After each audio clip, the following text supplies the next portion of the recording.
Recording is on. So the next topic is form the team, which is topic B. We'll be looking at the process of forming the team who will now do the project work or who will implement the project work. Because the team member are specialists from all the areas of who have different specialization in project management who will now do or implement the work of the project. So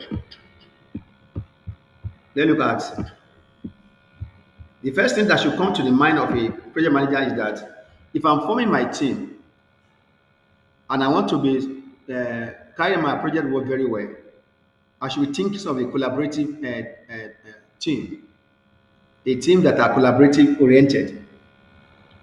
So you need to create collaborative team culture. So as a project manager, you will build team agreement, structures and processes that support a culture that enables individuals to work together and benefit from the interaction. That's what should be the mindset of a project manager. Because you are going to work with the team who will do the work of the project. It's only coordinating them, is providing enable environment for them to work. He serve them, he motivates them to do the work. But it's not enough for him to just bring them together. He will make sure that in his thinking, he should be thinking of what? A team that are collaborative oriented. So he has to create a collaborative team culture. So how does he do it? He will build the team agreement. The structures and processes must be in place. Such structure and process will support a culture that enable individuals, that is the team member now, even with including stakeholders, to work together and benefit from the interaction. They also must tailor a resource management plan. You see that when you enter into this topic now, we are talking about a team. A team are human resources. So immediately he's thinking about that, he will be thinking of also what? He will create a resource management plan. Number one, he must understand the kind of project he is managing, whether it's a complex project or it's a simple project, or a project that is incumbent with risk. So if you understand the nature of the project, then you will know the kind of team you need to bring together because you will understand the kind of skill that is required to manage such a particular project. So you need to tailor a resource management plan. Then if you look at under the agile now, the team assemble and self-organize to support project requirements. Under this, if you look at this icon, it's talking about a waterfall, or we can call it a waterfall is a plan-driven. That's what I mean. It's a plan-driven approach, development approach. But for under the agile is a change-driven or adaptive development approach. Whatever we are discussing under this place, we're referring to a project manager is the ones that bring the team together, it form a team agreement, a structure and bring structure and processes in place to support the culture that enable the individual to work together and benefit from such interaction. So you create a resource management plan. But it's not like that when you are talking about a change-driven or adaptive approach. Example, when you are using agile approach. What it does here, the team assemble and self-organize to support project requirement. Under the agile, the team, nobody, once the team has been formed, we normally call them self-organized team. They organize themselves. Nobody, the Scrum Master will not ask you, you will do this one, you will do this one, you will do this one. No. The team member, they understand their own role.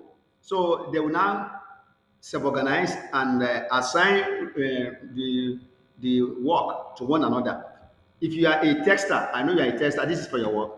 If you are the one that writes a code, this is your work. You are the one that support, this is your work. You are the one that help us to start the planning, this is your work. So they are a cross-functional team and they self-organized team. So to support the project requirements. So then when you bring your team together, there is a stages that a team will need to pass through before they can become maybe and, a collaborative team. So this principle was postulated by Tuckman. The name of the man is called Tuckman, Dr. Bruce Tuckman.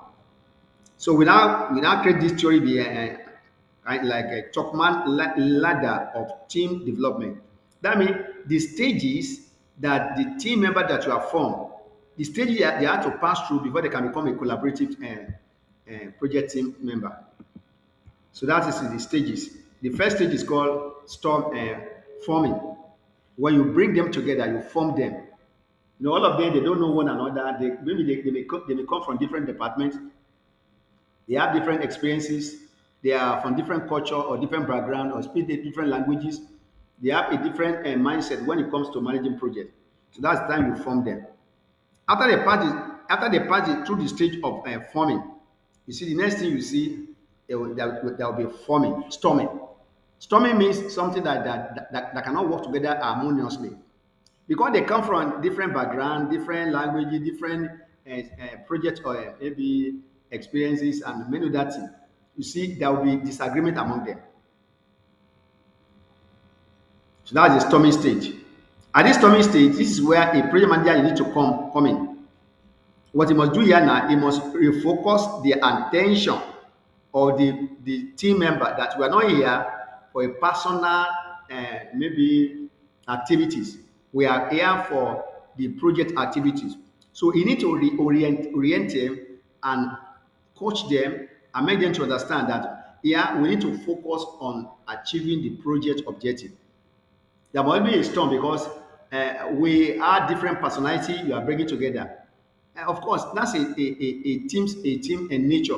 When you bring team together, the people from different background, language, and project backgrounds, and different mindset when it comes to project, there must be conflicts. That conflict here is called storming. So if the project manager can manage this storming stage very well, then the team begin to normalize. That means that they begin to work normally.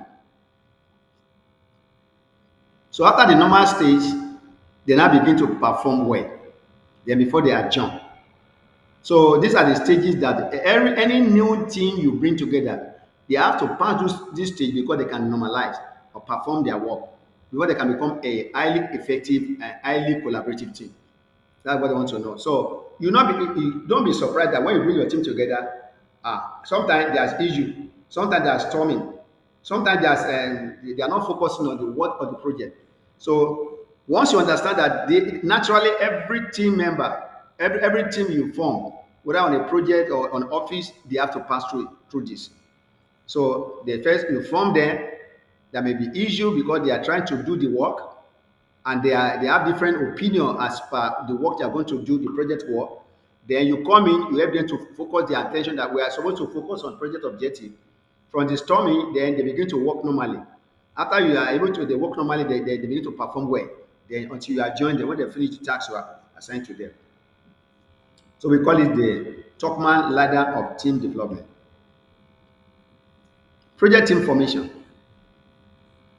So if you look at this icon here, this one is talking about adaptive approach or agile approach or scrum approach or change driven approach. In this approach, we normally call it when you are forming your team, we normally talk about self-organizing team or a cross-functional team. When you say a self-organizing team, you see, they work together, they understand one another, they assign work to one another. It's not necessary that the scrum master must say, oh, you must do this one.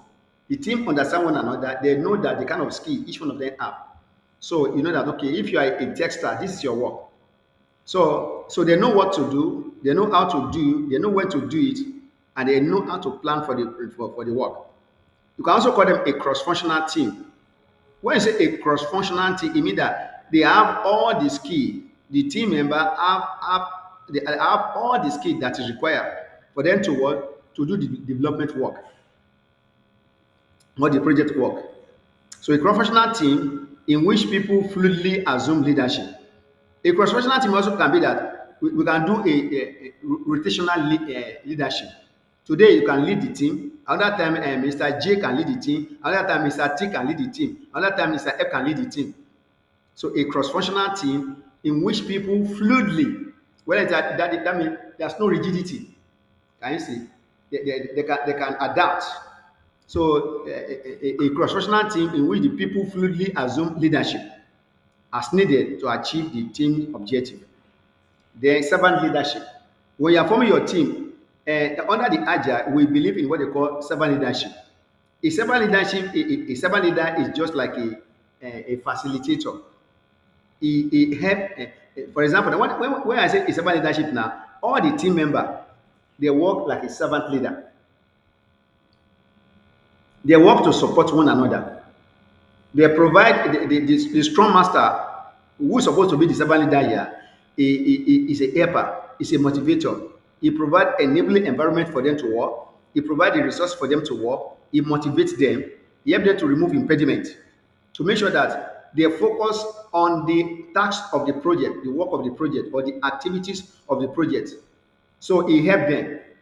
He's a facilitator. He does not impose his own opinion on the team member.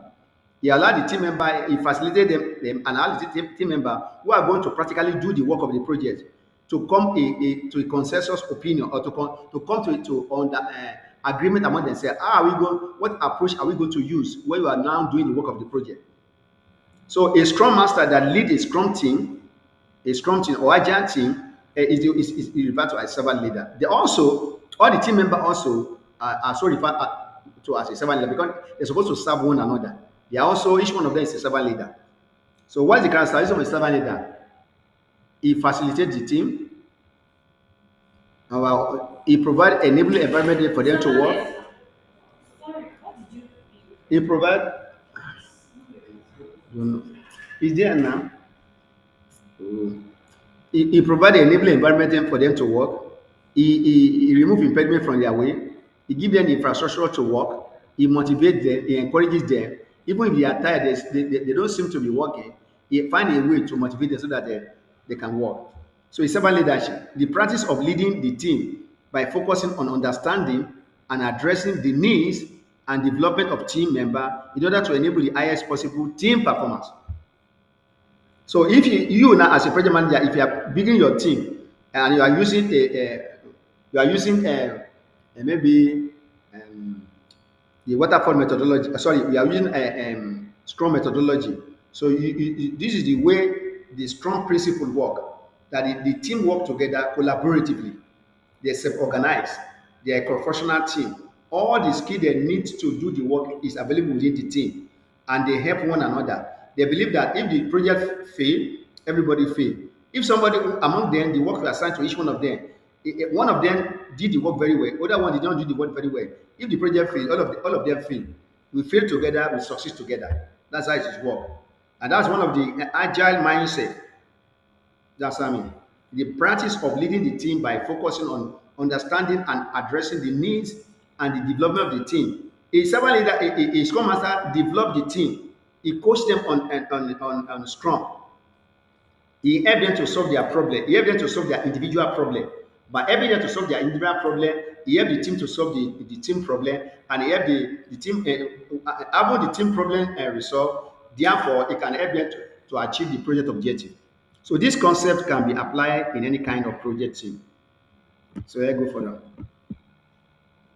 Let's look at a project management role in adaptive team. When we say adaptive team, we are talking about whether you are using methodology, a Scrum methodology, or you are using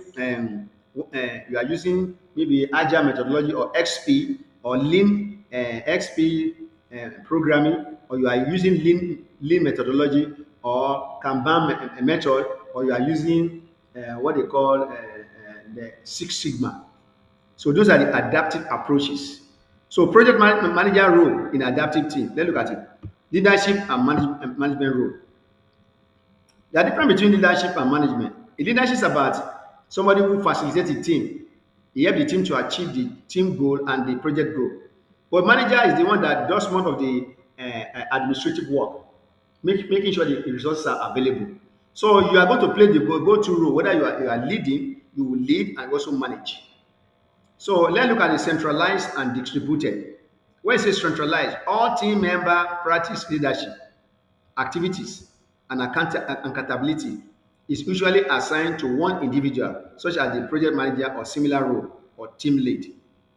That means that one person will lead the team, one person will facilitate the team, one person will help the team to solve their problem.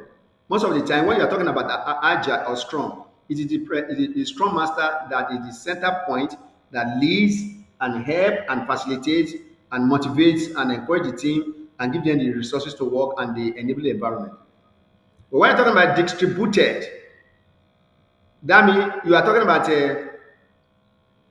one project team member. In this case, now you are looking at the team member, you are doing what they call rotational leadership. Everybody is supposed to be a leader, and it's distributed.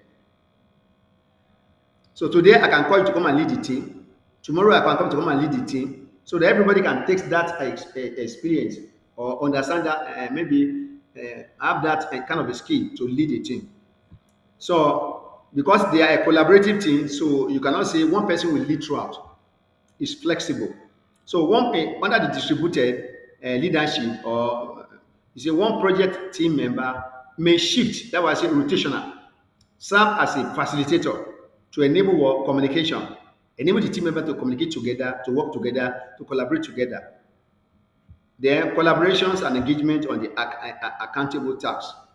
So these are the things you can see under the agile adaptive. One person, like a scrum master, will lead the team, will encourage the team, will facilitate the team meetings, will provide enable environment. He coaches them, he helps them, he motivates them, he helps them to remove impediment. But when you look at distributed, each of the team member can play their role of leadership in shift, so that at any point in time, a team member facilitates the team to help them to communicate, to help them to collaborate well, and to make engagement on accountable tasks. Because each of the team member will be given work to do, and each of the team member is accountable to that work. Make sure it's done very well.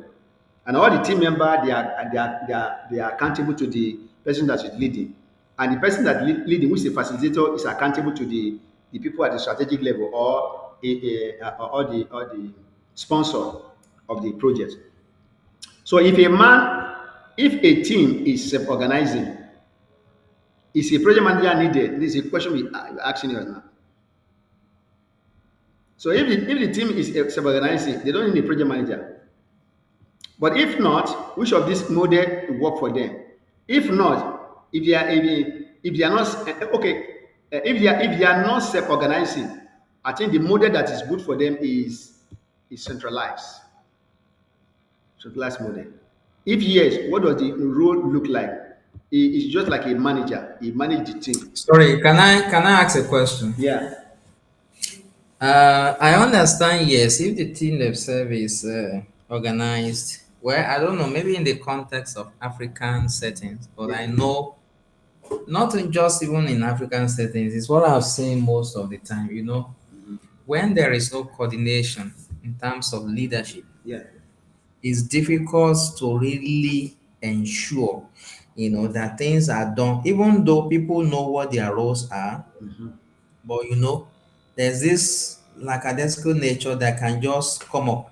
Exactly. I've been in a situation like that before, though you know your role, but just because there is nobody to connect, Well, people may be having issues among themselves, but for one person to just ensure that things work the way it should be, I think that may create a concern. How do you handle that? and in this case now, we are talking about the project manager role in adaptive team. The way we Mhm. managing that one is that if I'm going to work under using an agile approach, my project, and I need somebody who will lead, they are going to be somebody we refer to as a team lead or a scrum master if I'm using scrum methodology. So, and before we start, the scrum master will teach and coach the team member about scrum principle. Principle is a mindset. It's not something that we cram or something we say we just want to do it for doing sake. It's something that everybody will be trained in about. It should be part of their mindset. It should be ingrained in their mind. Once we form this team, all the things that all the how do I call it? We what, I want to use one language I can't remember. We have a norms. That's what they call team norms. So these are the things we agreed upon as a team member. So if that the norms or is clearly stated, that is the way we are supposed to behave when we are working as a team member, it will be clear to everybody. So there will not be a question of whether a leader will be pushing you to do what to do. You know what to do. You understand me? That's the agile principle. You know what to do at the ingrained in you. You have imbibed it. It's part of you. That's part of the training. That's why we say that in an organization, if you want to adopt an agile principle or scrum method, it must start from the top. The whole organization must be trained on the principles and the scrum. So even if the leader is not there, we call it a self-organized team. They will self-organize themselves. We know that in African setting, it may not be like that. Some people do they are not interested in the work. They are only interested in the pay. And therefore they will be counting day. Okay, when are they going to pay salary? That's what some many people do. But where in an organization where they have been well trained by a good facilitator on and the agile or scrum principle, you see, they know what to do because they have declared from the beginning. Everybody understands what to do. So a scrum is a principle. It's something that the team member must agree together before they start. It's part of the norms. The rules and regulations is there for them. So whether the leader is there or not, they are ready to do the work. But under the scrum, we still have a leader. That leader is called a scrum master or team lead. What he does, he does not help the team, he only facilitates the team. He brings the team together because he's not going to do the work for them. He's not going to make decision for them. He just facilitates them. What he only do is that he brings them together. He allowed all the professionals who are going to do the work of the project to decide among themselves what are they going to do. He does not micromanage them. He only make sure that he facilitates, he encourages them, he train them and teach them and in the principle of agile, he provide enabling environment for them to work, he provide the resources for them to work, he help them to remove impediment. So it's a principle. Until when the team member ingrain the principle in their mind, it will not really work. So it's not a theory something. So I understand what you are coming to, we are coming from. Because under the waterfall methodology, there's somebody who lead, who lead. He micromanages.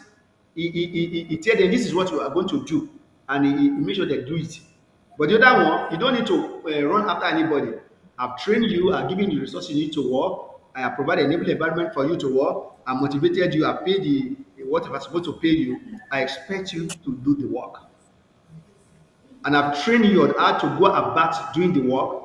No, I've trained about how you are going to use that methodology to assign it to apply it to your work. So it works. Except that the team are not properly trained. If there's somebody who is really leading them, they may decide to do whatever they want to do.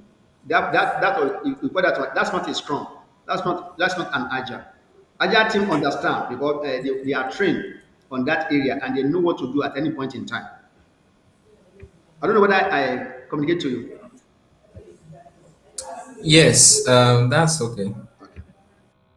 Then we can also look at the hybrid team formation. Hybrid simply mean a project whereby you use both combination of maybe plan driven and change driven. Plan driven is waterfall. That you plan your project from the beginning to the end without minding that there may be maybe some changes. For example, if you are managing a project that is well defined, you have done it before. So it's not a new thing to you. You have been doing over and over. In that case, you plan everything from the beginning to the end. You know where they are likely to be changed, so it doesn't catch you unaware. So that is for waterfall. When it comes to the other one, adaptive, you are managing a project that is not well defined. The requirement is not well defined from the beginning. So maybe the project is complex as too big. So when it's too big, you may not know what may happen any moment. as you're managing the project. So you give room for changes. That is what we call adaptive. You'll be responding to the changing at the come to the advantage of the end user or the customer. So, but when you bring that back now, you bring together both the combination of the waterfalls and an adaptive approach. You call it hybrid. In this case now, hybrid team formation, centralized coordination by a project manager or team lead and self-organized project team, because it's a combination of the both approaches you are using. You have a manager here, at the same time you still have a team lead. Somebody played the role of a project manager, which normally occur in a waterfall, and somebody also plays the role of a leader or a self-organized can you see? So you combine the both together. So there are some projects you'll be managing that this approach is better. For example, now if you are constructing a bridge over the body of water, like a third mainland bridge in Lagos, you discover that you use both approaches. But if you are doing a project that does not require you to use maybe waterfall, you only use the adaptive approach. Example like Agile. So project team composition, it refers to team makeup and how team members are brought together. Formation, it varies based on organizational culture. Every organization has culture when it comes to uh, forming your team that will do the work of the project.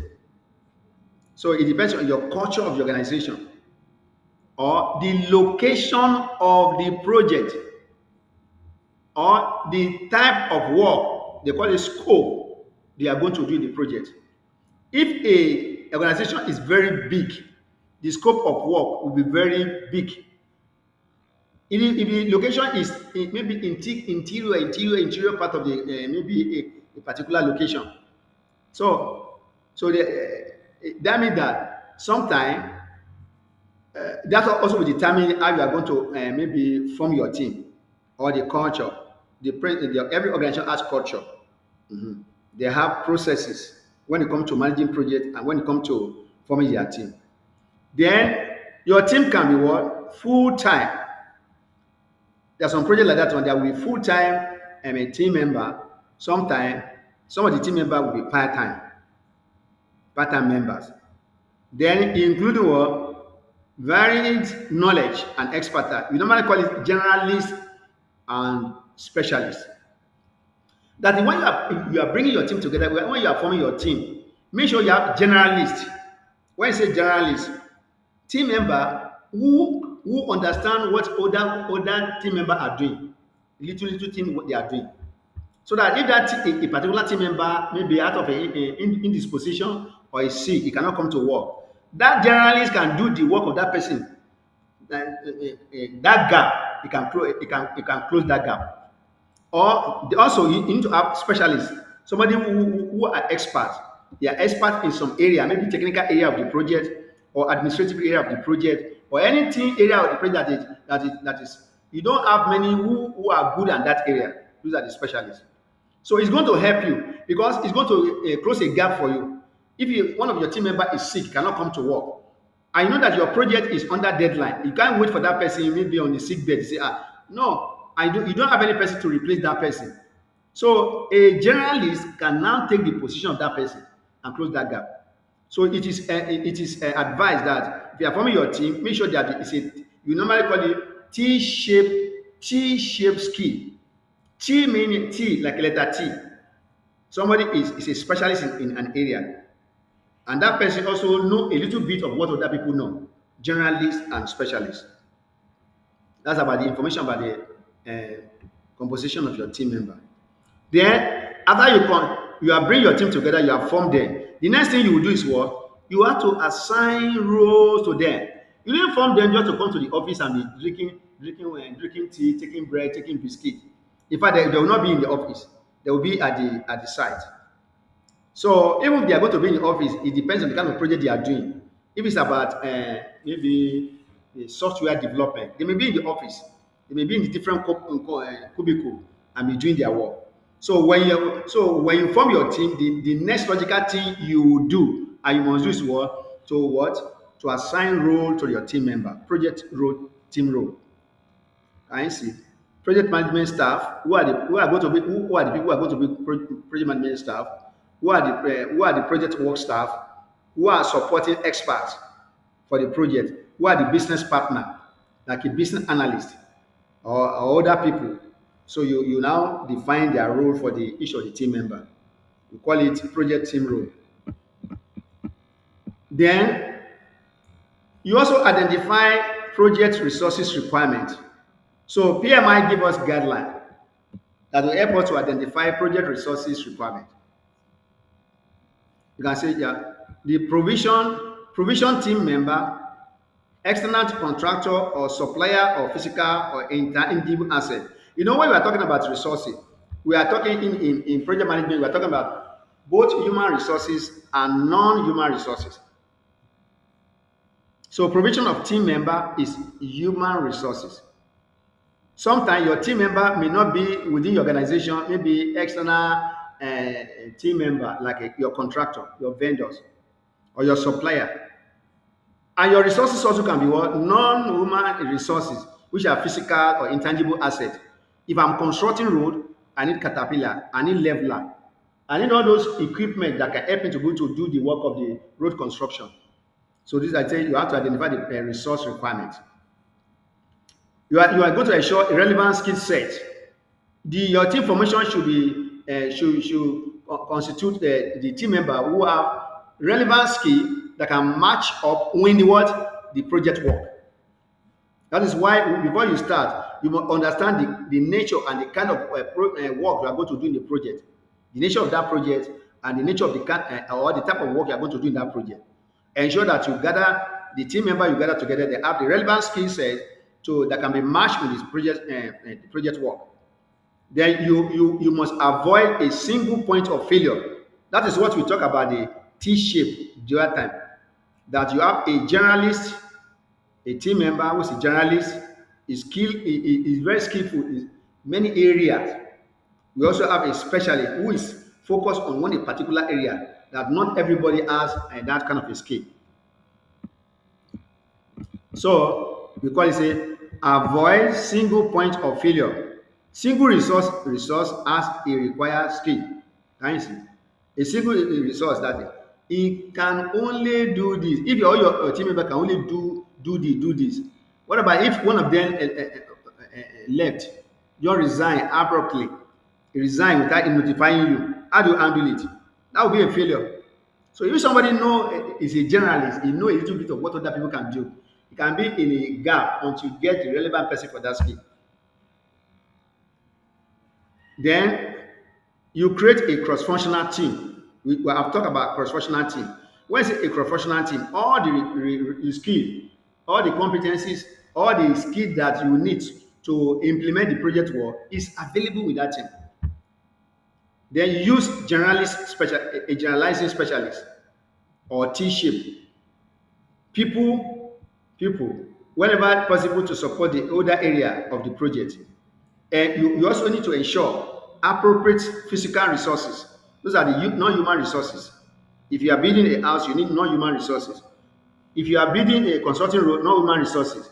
Sometimes if you are doing a project like that to do with maybe event management, you need non-human resources. When people are serving, they are non-human resources. When they all the things you need to serve, the canopy, non-human resources, the music you put there, all those things are non-human resources. At the same time, you have human resources there too to ensure that everything runs smoothly. Make sure that every event runs smoothly. Ensure appropriate physical resources and other equipment, e.g., equipment and access rights. So those are the things you need to identify about the resource requirement. Then here is trying to explain to us the difference between what we mean by T-shaped people and self-organizing team. The T-shaped people and self-organizing team provide individual value and versatility on the project. Somebody is versatile. He can do many activities. Versatile. He can write code. He can test code. You understand me? He can build. he can build a code, he can design a code, he can write a code, he can text it, he can deploy it at the same time. So in general, so it learn flexibility. Of course, that is the meaning of a T-shape. It's more flexible that it can do many things at a time. So that in the day when one resources is not available, it can stay in the gap. Learn flexibility to organizations. Help avoid key resource shortages. That's the real thing here now. If you have a T-shaped people who are flexible, who are versatile in doing many things, your project, in a case whereby one of the resources left without maybe left or sick or come late, and because you know that your project it has a deadline, you don't need to wait for any other thing. So in that case now, you can say self-shaped T-shaped people and the self-organizing team help avoid key resource shortages or work stoppages due to availability. They are not only that one, you need to train. Sometimes, if you look at a type of project you are doing, the nature of the project that you are doing, if you discover that your team their skill level is so low compared to what they are going to do in the project, you need to train them. Sometimes you need to coach them. So train and coach team member to become T-shaped, combining breadth and the depth of knowledge. All these things you are doing before you start the project because you plan ahead. You plan your work you are going to do. The PMI say every project manager need to be strategic. So you plan ahead. You don't. It's not when the project you started the project.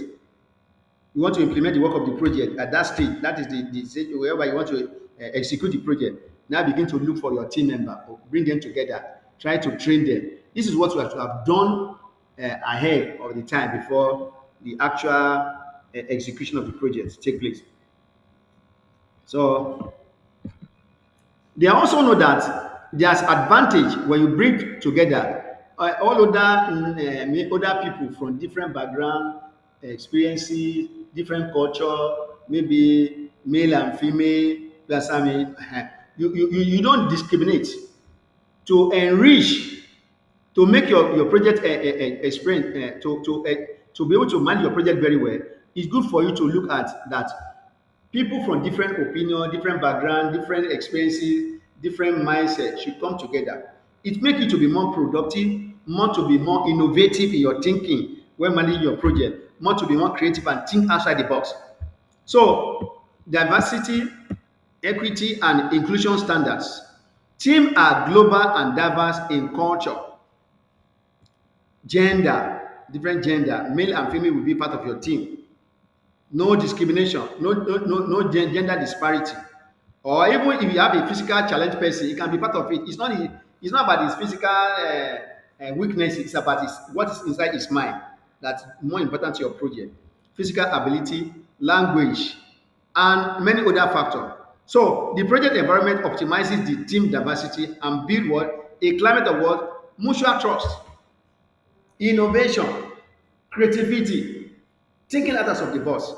You see, by bringing them together, you see, you can gather together different knowledge and skill and can share it to your project. Can be more collaborative and the people will be able to trust one another, they'll be able to achieve their goal. So that's the diversity, equities, and inclusion standard we are talking about. Do you understand that? Yes. Yes, did you hear that? Yes, yeah, yes. Then let's look at the experts and expert judgment. You know, sometimes you may bring all the team together. Sometimes there may be other person in other department. Like when you say expert, there may be consultant. There are some project you'll be managing that you still need a consultant.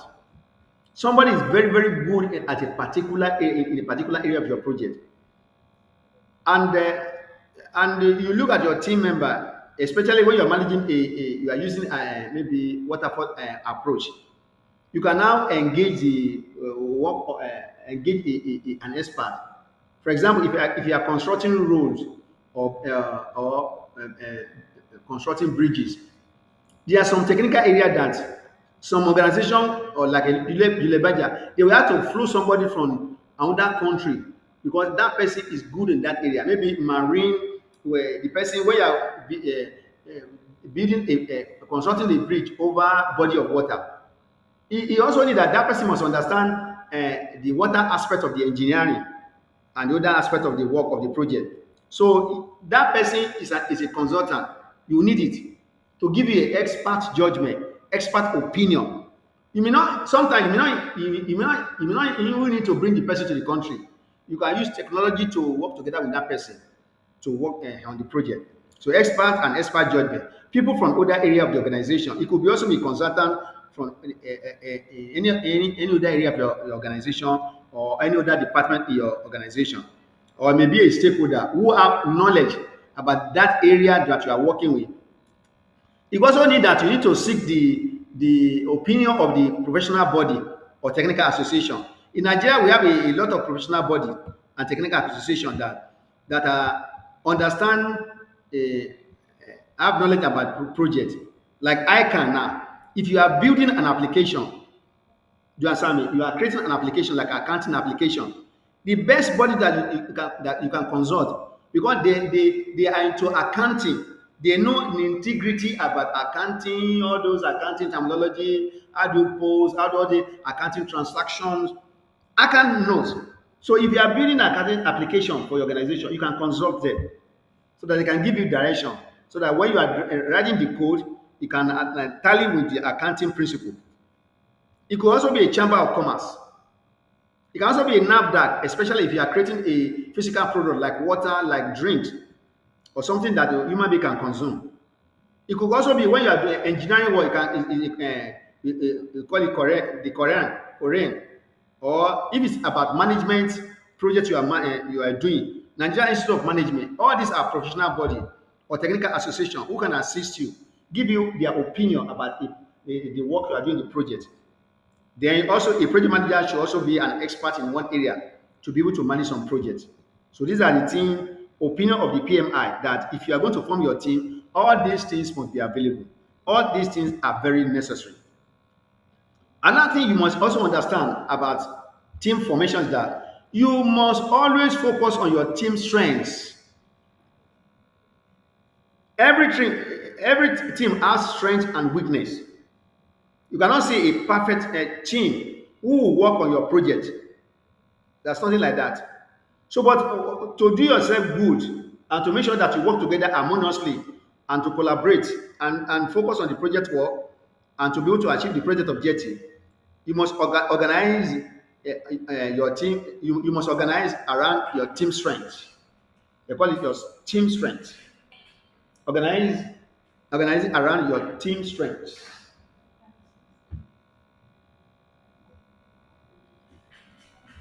You must also be aware, you are aware of your weaknesses. What can you use to do that? We have one tools. Each time you see this icon, we are talking about tools. SWOT analysis. It means strength, weakness, opportunities, and threats. So you can use this tool to assess and to evaluate the strength of your team. S stand for strength. W stand for weakness. O stand for opportunities, and T stand for trend. So you look at the organization, okay, what are our strengths? You can study them and say, what are our strengths? You now focus on their strength. But when you see the weaknesses, you are able to identify their weaknesses and evaluate their weaknesses. You must help them to improve on that. See how you can help them to go out of that loop. So that's what you do here. So it is your duty as a project manager to look at your strength and capitalize on that strength to assist you, your team to work together collaboratively so that you can be able to achieve the project objective. Then this is another important area. If you want to work together, you will bring your team together. There must be rules that guides the team. For them to be productive, there must be something that can guide them. guidelines. Somebody there who can guide their behavior. Like what you said to that time, they said there's some people they don't follow rules. They do everything anyhow. They do, if there's no leader around, they want to do the way they want it. But before you start your project work, you are going to create the team norms. And when you are creating these team norms, it's not done by only the project manager. All the team members will come together and form the rules and the regulation that will guide the team when they come together to do the project work. There must be a rule that must guide the team on how to operate as a team.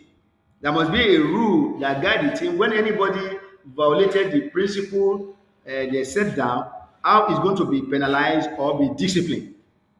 So it is done by everybody. So if you violate it, you are a participant in creating that norms, and the rule will catch you. It is not that anybody in the group will catch you. So this will allow everybody in the team to stand up and do what is supposed to do based on the rules and regulation that is guiding the team. So together, establish expected team behavior at the beginning of the project. You must do this one before you at the beginning of the project. Don't do it after you have started the project. So it enables team to handle challenges later.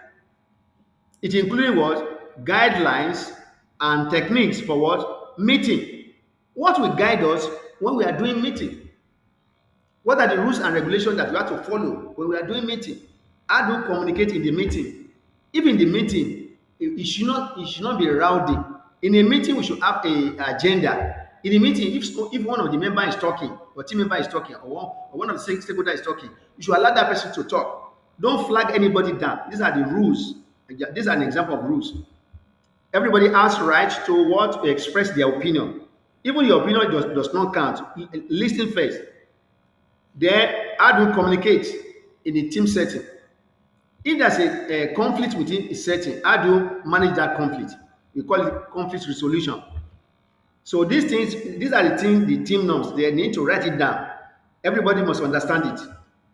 Then share value. What do we value as a team? We can value maybe punctuality. Everybody know that you need to come to office punctually. All those value, all those positive value that can help a team to work together harmoniously is part of the norms. When we are making decision, the decision is not reserved for only one person. Everybody must contribute to when we are making decision. Nobody should be flagged down because it is good to work to make decision together. Nobody should impose his own opinion on all the whole team. These are just few examples of team norms. You can add your own too. Also, when you are forming your team, the PMI asks you can align your team value. Whatever your team value, you have to align it with your PMI, Project Management Institute Code of Ethics and Professional Conduct. Very important. So, in other words, what will guide us as a team when we are now implementing the project tasks, when we are implementing the project activities, when we are working together as a group, what are the things that will guide us professionally and ethic-wise? In exam, you'll be texted if you are going to do the exam. The exam is going to text you on what? The PMI Code of Ethics and Professional Conduct. There are just 4 of them. We call it responsibility. It's one of the Code of Ethics and Professional Conduct. One is respect. One is fairness and honesty. When you say responsibility, is that you are responsible for the decision you make. If you assign work to you, you are responsible to deliver that work. You understand me? That's responsibility. More than that, you are responsible for the decision you make. You are responsible for the action you take. You are responsible for the promises you made. You are responsible for any action you take in the project. Because, for example, now in a team setting, the team member they are when the project manager assign work to them, all the team member is each one of them is responsible for that work. So they need to report to the project manager. So you are responsible for that work. But the project manager is accountable, is responsible and accountable to the success of the project. Is accountable to who? The key stakeholder or the sponsor. Respect mean that this is one of the code of ethics and professional conduct. You need to respect other team member, respect their culture, respect the law of the country in which you are operating your project. Respect the culture of the people where you are carrying out the project. Respect your team member. Don't flag anybody down. Don't discriminate. Don't look at their culture and say, is it the way the people greet here? Igbo people, they don't know how to respect people. That's not your business when you're coming to project. Yoruba people would like to do bating, bating, bating, bating. Yoruba people, all those things, you have to respect their culture. That's why you can bring harmony into the team. If the respect their religion, if a Muslim says we don't eat pig, you don't need to bring the pig into the team and begin to eat them.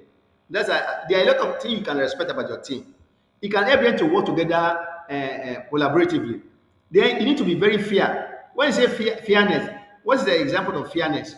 For example, now if you're maybe two member of your team, there's an issue that does not allow them to focus on the project work. There's a conflict between them. So what you are expected to do in this case now, you need to be very fair. When you want to resolve the issue, you will need first to listen to a team member A. Then you also listen to a team member. Maybe the name of that team member is John. John has issue with James.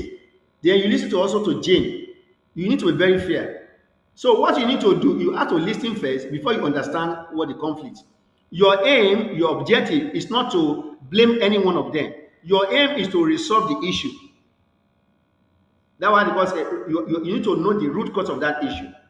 So if the issue they are having is so complex, the first thing you do, ask them to first resolve the issue among themselves or between themselves. If they cannot resolve it, you come in there, you need to be very fair. Listen to this one, listen to this person, find the root cause of that problem, resolve it. Don't do a blame game. Fairness. Don't say because this one is from my tribe, I need to support him. Or from my culture, or from my speaking the same language, or my religion. I have to be very fair. When you are making decision, let be a decision be fair. The other example like that, the another one is honesty. It has to do with ethics. You need to be honest. For example, now, one of those things they can text you in the exam. If you are a project manager, your organization assign you to lead a project, although you are certified, but your skill level of managing project is so low, and that project assigned to you, your skill level cannot match up in that project because it's a very big project. The best thing you will do, you just tell your organization, my skill level cannot carry this. That's part of honesty. When it comes to financial issue, or maybe you are supposed to go and procure something for your organization. For example, like my office is near Computer Village now. I need to obtain something maybe from the Computer Village, like maybe some of the IT equipment. And the IT equipment now, they ask me, go and ask for how much it will cost us to purchase this equipment. And I reach there, they tell me it's about 500,000. And I now give me the money and I go to that place. Then when maybe the seller want to issue me receipt, he now ask me, how much do you want me to put in this receipt? Then I say, can you help me to put the receipt 600,000? That means at the end of the day, I'm going to have 100,000 with me, or maybe I'm going to share some money with the person who issued the receipt or the seller. That is not honesty. You understand me? So there are a lot of questions I can ask you on honesty. If you want to look at Nigeria to answer that question, the way we behave in Nigeria, our nature here, you will miss the question.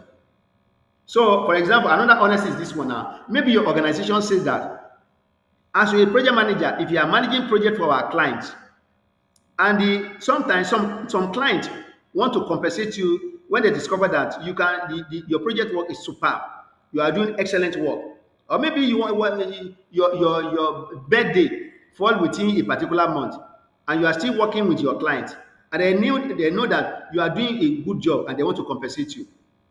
If your organization tells you that you cannot receive a gift from a client more than 10,000. Some organizations say don't even receive gift at all, so that you don't, they call it that you will not be able to, don't receive gift at all.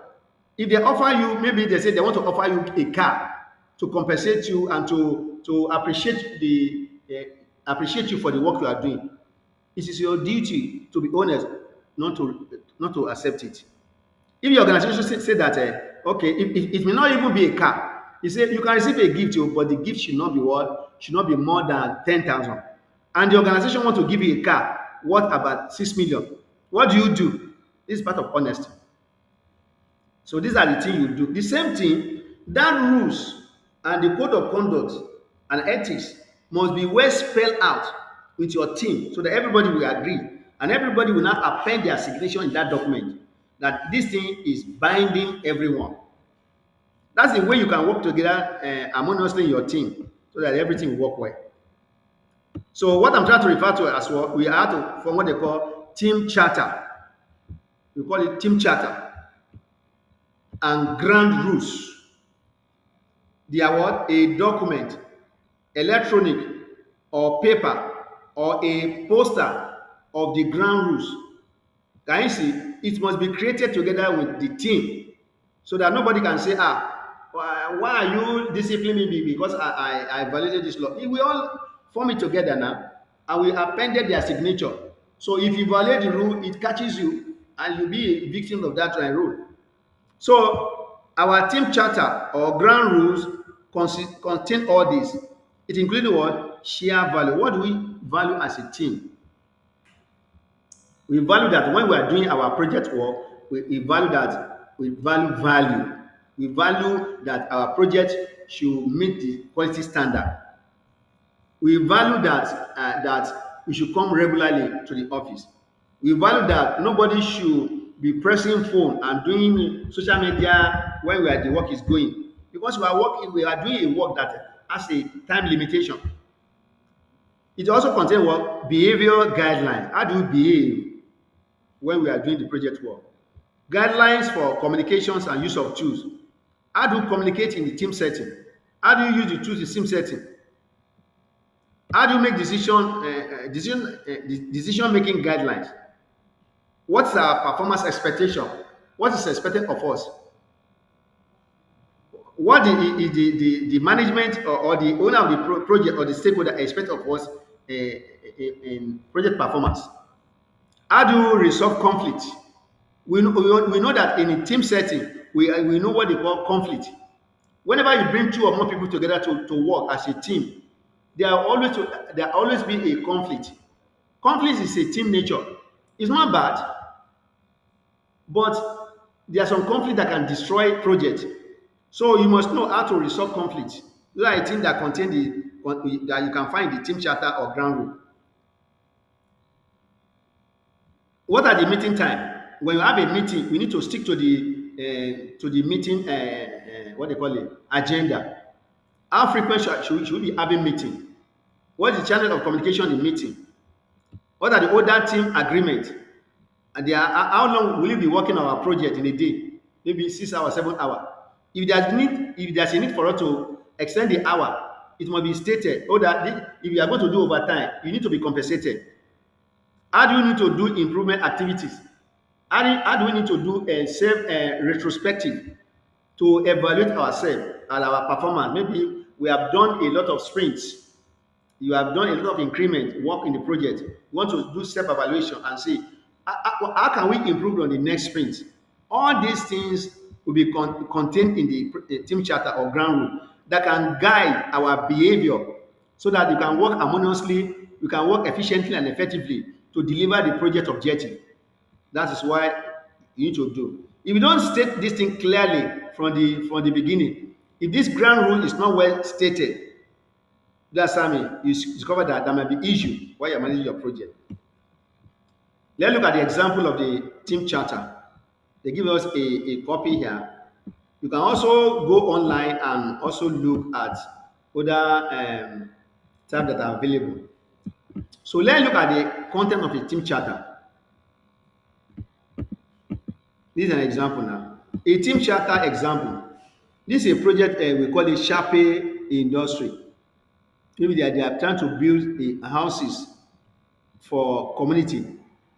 So that is this project. The organization trying to build a house for community, whether for business and for residential. They say the name of the project is what Sharp a lifestyle center. The sponsoring unit is what the executive and who is called Eugene Lowe. Duration of the charter is 36 months. That's the duration of the project to build those low those houses or industrial area. The number of project team, there are 12. Team member time commitment for 40 hours per week. Scope of work is stated there. It's a construct bespoke interior spaces appropriate. All this one are the scope of work. Everybody understand the scope of work. Then they know the project timelines and the key milestone to be delivered is here. Then administrative and reporting requirement. All parties report directly to the project manager. Everybody understand that. Resource and budget is clearly stated. Project team member, they are clearly stated. The team member, they are there. Not only that one, let's look at it further. Part of it is that we also look about project team executive sponsor roles and responsibility is clearly stated. Project manager roles and responsibility is clearly stated. For example, one of the project manager roles and responsibilities is what? Guide the team in accomplish the purpose details in the charter and in the accordance with the company details, or keep the team focused, or work toward building a sense of trust, productivity, and camaraderie within the group. Everybody the project manager understand his role and responsibility. Project team executive sponsor role understand their roles and responsibility. Then the project team themselves, can you see, they understand their roles and responsibility. For example, you collaborate as a team to follow all process and procedure to complete the work of the team. Ensure individual work for the team is carried out between meeting, or actively participate in team meeting, or collaborate with the project manager and product owner as as needed basis. These are the example of the project team member and role and responsibility. Inside that in the inside the project charter, sorry, inside the team charter, we have what they call ground rules. This is where we are going now. The rules that guide us so that we can work efficiently and effectively and harmoniously so that we can be able to deliver the project objective. For example, the team guidelines and communication are all these ground rules are the component of the team charter. Let's look at the ground rules. Working hours are 8 a.m. between 8 a.m. and 5 p.m. for the office. On-site working hours are pasted on site and changed daily. Use security IT badges to enter the site at any hour. Maybe this is a construction project now. Hard hats and boots must be worn on site. Be polite to one another. Respect everyone's opinion. Speak to people directly and appropriately before hearing your grievance in public. Can you see? People may be contacted after the working hour, but they are not required to respond. Somebody can contact, but you don't respond because you are busy. Then speak to people directly or and appropriately before hearing your. All those things are the ground rules. They are subsidiary of the team charter. Be on time to meeting. Use relevant message in work chat. Don't use technical language that people cannot understand. Make it simpler. Ask for help when you need it. Communicate honestly. All these things are the ground rules. The purpose is that it enables us to work together harmoniously, help us to work together collaboratively, so that we can be able to achieve our project objective. All these things are the best standard postulated by the PMI, so that when you form your team can collaborate and work together to achieve your project objective. So that's for that. So I'm going to have a short break here. So when we come back, we continue. Let's have about 15 minutes break. Hello? We can make it like 20. Okay, I 20 also minutes. want to Okay. do. So we come back around that. That is this is when we come back now. This is 12. This is about 1 o'clock. We come back around maybe 1:20. 120. Yeah. Yeah. Thank you. Thank you. My pleasure. Well done. Yeah.